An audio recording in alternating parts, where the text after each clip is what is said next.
ha, hippity, ha, poppity, poppity, poppity, whir, whir, whir, whir, whir, whir, yeah.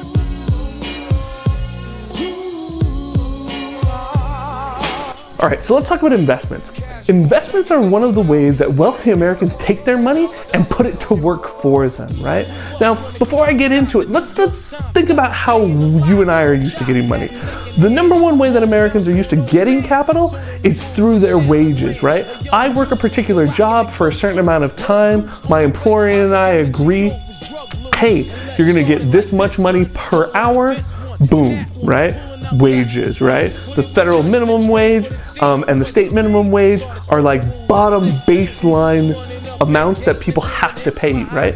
Or you might be on salary like I am, right? I just get paid a flat rate. I could work 80 hours a week, which I do.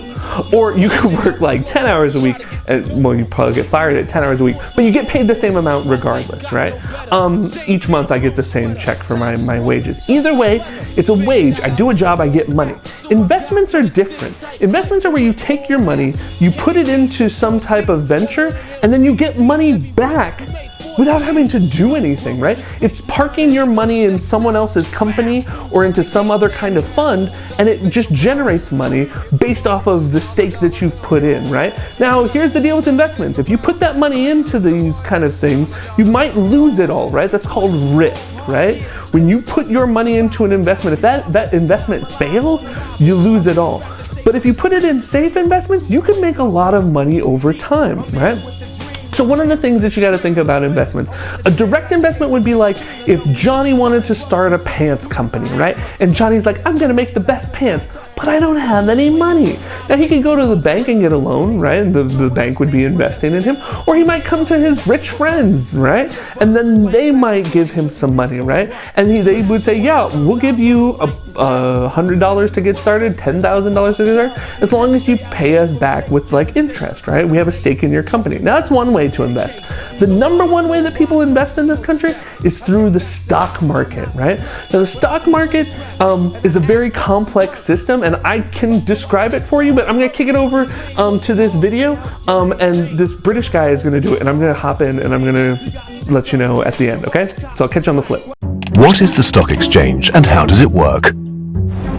The stock exchange is nothing more than a giant, globally networked and organized marketplace where every day huge sums of money are moved back and forth. In total, over 60 trillion euros a year are traded, more than the value of all goods and services of the entire world economy. However, it's not apples or second-hand toothbrushes that are traded on this marketplace, but predominantly securities. Securities are rights to assets mostly in the form of shares. A share stands for a share in a company. But why are shares traded at all? Well, first and foremost, the value of a share relates to the company behind it. If you think of the value of the company in terms of a pizza, the bigger the overall size of the pizza, the bigger every piece is. If, for example, Facebook is able to greatly increase its profits with a new business model, the size of the company's pizza will also increase, and as a result, so will the value of its shares. This is of course great for the shareholders. A share which perhaps used to be worth 38 euros could now be worth a whole 50 euros. When it's sold, this represents a profit of 12 euros per share. But what does Facebook gain from this? The company can raise funds by selling the shares and invest or expand its business. Facebook, for example, has earned $16 billion from its listing on the stock exchange. The trading of shares, though, is frequently a game of chance. No one can say which company will perform well and which will not. If a company has a good reputation, investors will back it. A company with a poor reputation or poor performance will have difficulty selling its shares. Unlike a normal market in which goods can be touched and taken home, on the stock exchange only virtual goods are available. They appear in the form of share prices and tables on monitors. Such share prices can rise or fall within seconds. Shareholders therefore have to act quickly in order not to miss an opportunity. Even a simple rumor can result in the demand for a share falling fast, regardless of the real value of the company.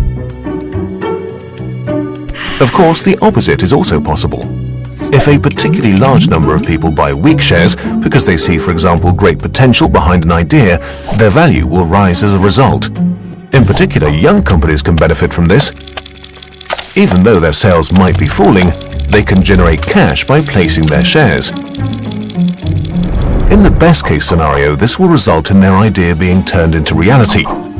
In the worst case scenario, this will result in a speculative bubble with nothing more than hot air.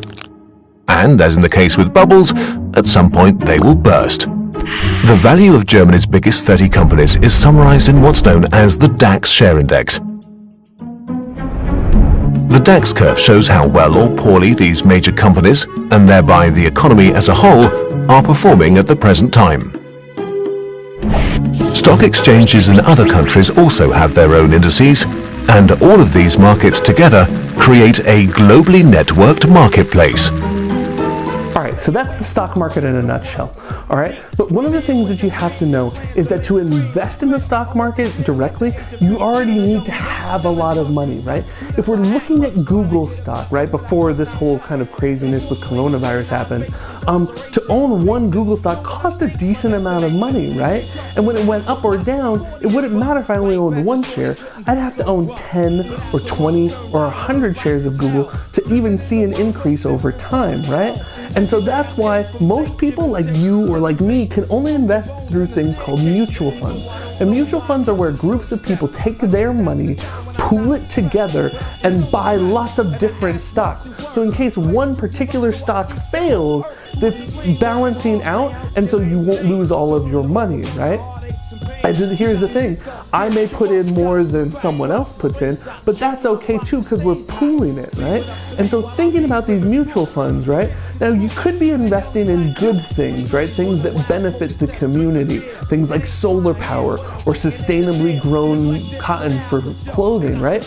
You could also be investing in oil companies that are polluting the planet. You could be investing in gun companies. You could be investing in private prison companies. Yeah, there's actually stock to buy for private prison companies. You know, the prisons that are detaining undocumented immigrant children? Yeah, you can buy stock in those companies, which is kind of creepy and wrong, right? It sucks that people can make money by hurting the people and the planet that we live on, right?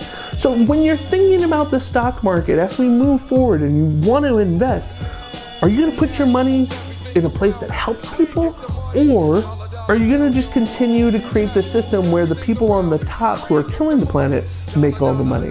The choice is actually up to you a little bit more than you think. Read the article, answer the questions, and then I'll catch you in the next assignment. Good luck.